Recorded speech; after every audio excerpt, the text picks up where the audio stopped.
Hey, Flickin' Fanatics, welcome back to Flickin' Real. It's your boy Sean Wingblade, and we are here in the year 2023, but we are not here to talk about 2023 just yet. No, we're here to talk about my personal top 5 favorite films of 2022. I saw this year over 57 new release films. I probably saw 200 new to me films this year, about almost 60 of them which were new releases for this year, and I can't wait to count down my top 5. I'll give you some honorable mentions too to round out the top 10.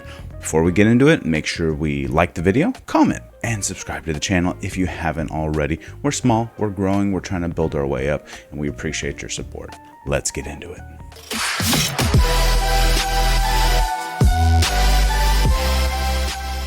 First up at my number 5 is Steven Spielberg's The Fabelmans. I really loved this movie.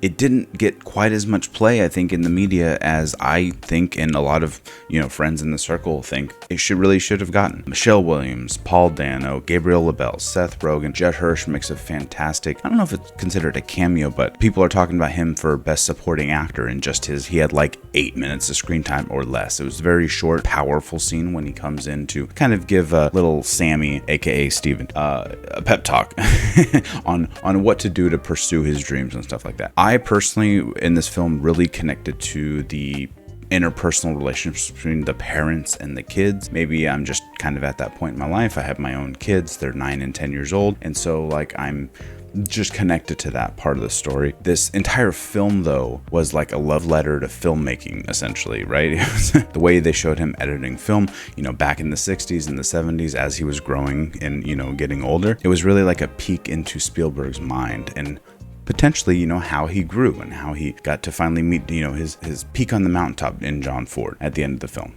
Spoiler alert. It's Spielberg's story. There's no spoilers.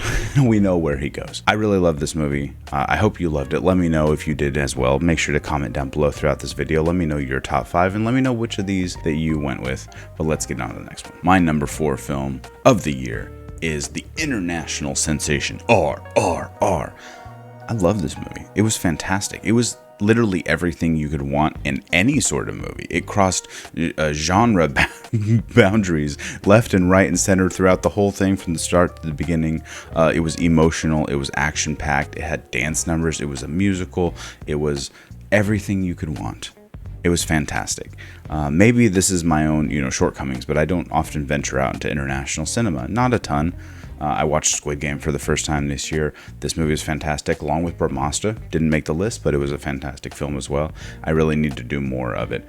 But I love this movie. You connect between the heroic story of trying to save your loved one. You find out about the heroic story of trying to save your village, your country, your people, and the way it comes together and the twists and turns throughout.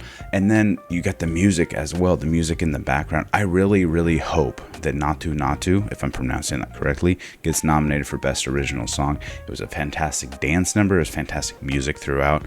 I really love RR. I don't know what took me so long to watch it. I don't know why everyone was raving about it from when it first came out, but it took me like 6 months to get there. I'm so sad I didn't watch it earlier in the year. But if you haven't seen it, make sure you check it out as well. That's my number 4. I love this movie. And now to my number 3 movie of the year, The Woman King. This movie's incredible. Viola Davis is just like a tour de force. She's action-packed and emotional beats. She is my pick, I think, for best lead actress of the year. The story of growing, the story of overcoming, without ruining what the film is about. She's overcoming her own trauma in the past. They're trying to defend their village. They're trying to show what type of warrior clan they are, and all the performances match up. John Boyega as the actual king of the village. You have the up and comer, and I'm gonna read this because I'm gonna pronounce her name wrong. Thusu Mbedu, I believe is how you pronounce her name. Wasn't familiar with her. She was great as this up and comer new warrior coming into her own and trying to become one of the village type of thing. Hands down though, my number 1 performance of the year is from Lashana Lynch. I absolutely loved her in this movie. I hope she gets supporting actress love. Her charisma and everything she did on screen, her action pack, she had this ferociousness about her character, and everything we saw in all the battle scenes and stuff like that. Absolutely love Lashana Lynch, as well as she was in Matilda, she was in Doctor Strange, she got to play superhero, she was in a musical, she got to play this action hero. Lashana Lynch for Best Supporting Actress, in my opinion, at the end of the year. Go see The Woman King if you haven't seen it already. I absolutely love this film. Check it out. We're down to my number 2 film of the year, and it's Top Gun Maverick. Tom Cruise does it again, and he was right. I'll say he was right. He put this off, and he was like, no, we're not going to streaming. This is a theater experience. This has to be put out in the theater. And he was right. It made all the money. What, is it the top grossing movie of the year?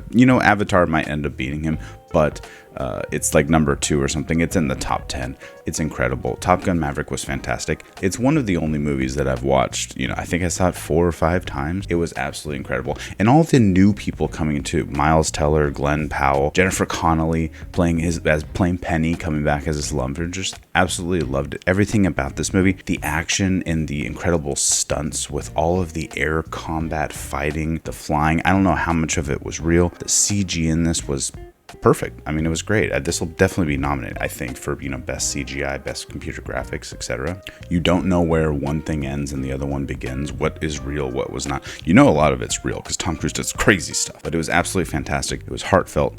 It was action packed. You had all the stuff going on with Val Kilmer and that personal relationship you remember from the 80s, from the original Top Gun movie. Absolutely loved this movie, and it was so close. It was almost my number 1, but it was not quite there, and maybe it's time to get into it. But before we do, let's run down my 6 through 10 in no particular order. I'm just gonna list them off. We got Marcel the Shell with Shoes On. We have Prey, Glass Onion, A Knives Out Mystery, Puss in Boots, shockingly supplanted Pinocchio for me, and my number 10, Wakanda Forever. I loved Wakanda Forever. It was fantastic. And last but not least, we are down to my number 1 film of the year. Come on. You know what it is. It hasn't been on the... Come on. You've heard me talk about this over the last 9 months since the film came out. Everything, everywhere, all at once. From the Daniels. I absolutely love this movie. It was fantastic. It has everything you could want in a movie. It has crazy sci-fi. It has action-packed martial arts. It has emotional beats with, parent-child, interpersonal relationships. It has weird stuff. We'll just say, hot dog fingers and, stamps. I'm just going to say stamps, right? I love this movie. It was everything you could want. It was everywhere you could want it. After, A24 had a knockout hit on their hands. Michelle Yeoh was incredible. Stephanie Sue, who, a lot of people were unfamiliar with, played a fantastic daughter and other character without ruining it. You wouldn't think that a listing for a bagel seasoning would end up making it into a movie title that, hit as hard as you can. But this is absolutely my best acting performance, I think, of the year. And Ke Huy Quan is coming back out of obscurity. He's been gone for so long, since the 80s, come back to absolutely kill it. Other than maybe Marcel the Shell with Shoes On saying, hey, why do I smell? Because it's worth it. That's one of my favorite lines. But the other one is in, relationships, when you have a significant other, you're like, in another world or another timeline, I would have loved to just do taxes with you. I mean, that's just an awesome line, to show like, hey, you're the person I choose to be with, that type of thing. And really hit home, and I really loved it. So these have been my top 5 of the year. I loved all these movies. I loved most of all the movies I got to see this year. I did a good job at, choosing and curating my own film list of the year. Let me know down below, what are your top 5? List them, 1 through 5, 1 through 10, 1 through 20, whatever you want to put down there. Make sure to comment on the video while you like the video. And if you haven't already, subscribe to the channel. Help us grow. We're doing what we can. We're trying to build here, there, everywhere, all at once. And make sure to check out the rest of the cruise videos. We got Scott, we got Chris, we got Allison, and we got Jesse. They're all gonna go up this week. Please check them out. They're right here on the channel, right here, right now, and we'll see you next time.